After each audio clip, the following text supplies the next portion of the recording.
So, you're standing in front of the mirror, you've got the dress on, the heels feel right, the makeup is finally behaving itself, and then you see it. The jewelry box.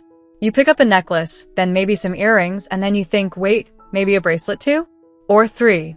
And suddenly that little voice in the back of your head starts whispering, is this too much? Am I overdoing it? Honestly, we've all been there. It's that classic crossdresser's dilemma where we want to sparkle, we want to feel feminine, and we want to express all that suppressed glamour, but we're also terrified of looking like a walking disco ball or, even worse, a costume. Welcome back to My Life, My Rules. I'm so glad you're here with me today. We're going to dive deep into the glittering world of accessories and figure out exactly how to find that sweet spot between understated elegance and I found this at the bottom of a treasure chest. Because listen, jewelry is more than just metal and stones, isn't it? For us, it's a tool for silhouette, it's a way to signal our identity, and it's one of the most fun parts of the whole transformation. But there is an art to it, and today I want to help you master it. Here's the thing about jewelry: when you're cross-dressing, we often feel like we have to make up for lost time.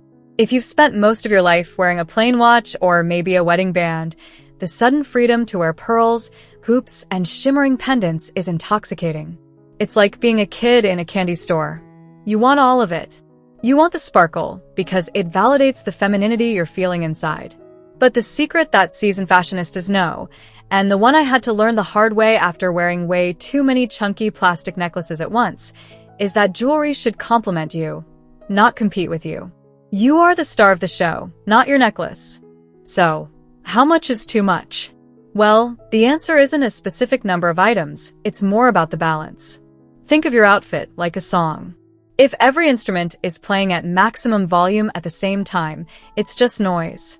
You need some parts to be the melody and others to be the backup. If you're wearing a dress with a very busy pattern or a lot of sequins, that's your melody. In that case, your jewelry needs to be the backup singer. Simple studs, maybe a delicate chain.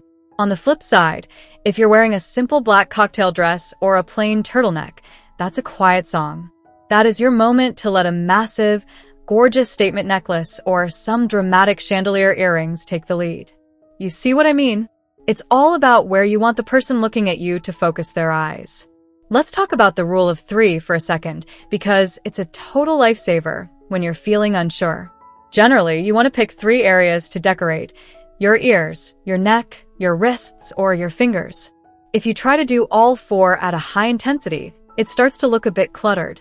If you're wearing big, bold earrings and a heavy necklace, maybe skip the bracelets and just go with one nice ring. If you've got a stack of bangles that clink when you move, which, let's be real, is a top-tier feminine sound, then maybe keep the neckline bare or very simple.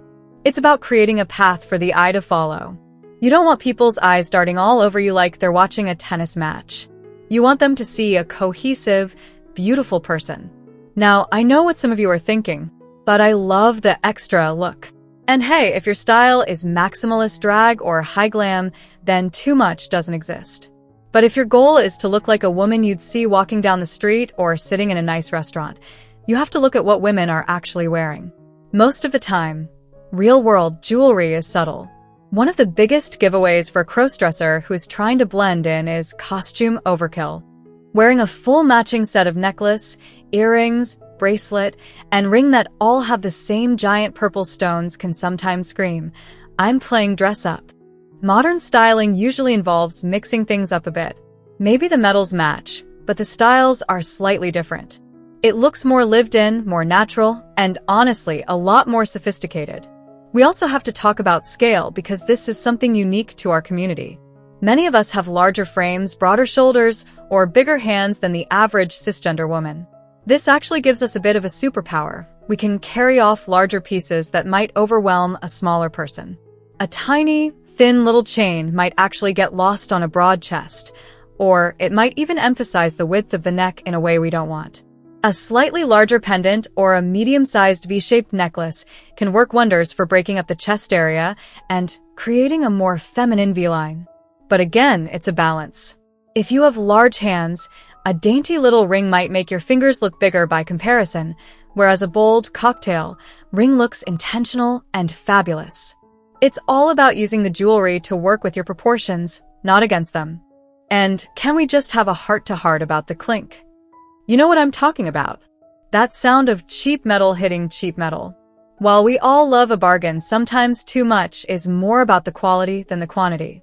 If you're wearing 5 necklaces but they're all very lightweight, tingly plastic, it can detract from the amazing work you did on your hair and makeup. I always tell people it's better to have 3 pieces that look and feel real than a mountain of stuff that looks like it came from a birthday party goodie bag. Investing in a few staple pieces, a good pair of silver or gold hoops, a strand of faux pearls that have a bit of weight to them, and a classic watch will do more for your look than 100 trendy pieces that lose their shine after one wear. I remember one of my first times going out.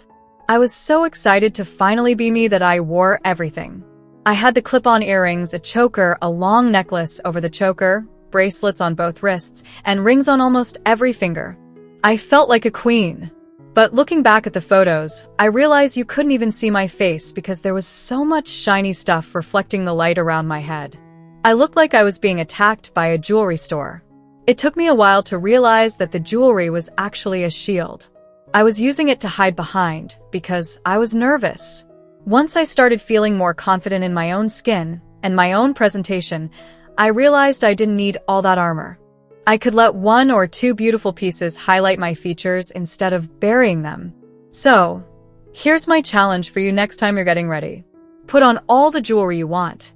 Go for it. Go wild. Look in the mirror, take a deep breath, and then take one thing off. Just one. It's an old-fashioned tip from Coco Chanel, and it works wonders for us too. Usually, that one piece you remove is the one that was tipping the scale from polished to distracting.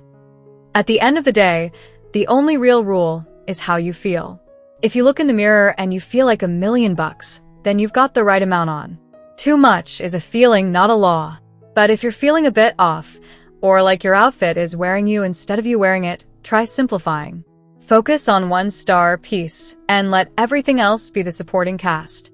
Remember, you are the masterpiece. The jewelry is just the frame. I want you to feel empowered to experiment. Play with different lengths, mix your metals if you're feeling bold, and don't be afraid to use jewelry to draw attention to your favorite features. If you have great collarbones, a choker is your best friend. If you love your hands, go for that statement ring. You are in control of your narrative, and your style is your voice. Use it to say something beautiful. I really hope this helped clear up some of those too much anxieties. It's a journey, and your style will evolve the more you practice. Thank you so much for watching till now. It means the world to have you here. This community is all about empowering each other and celebrating the incredible journeys of everyone on their path to living authentically. If you're ever feeling lost or alone, remember you have a whole family here for you. Hit that subscribe button, smash that like button, and let's keep inspiring each other, sending you all the love and strength in the world. Until next time, live your life by your rules.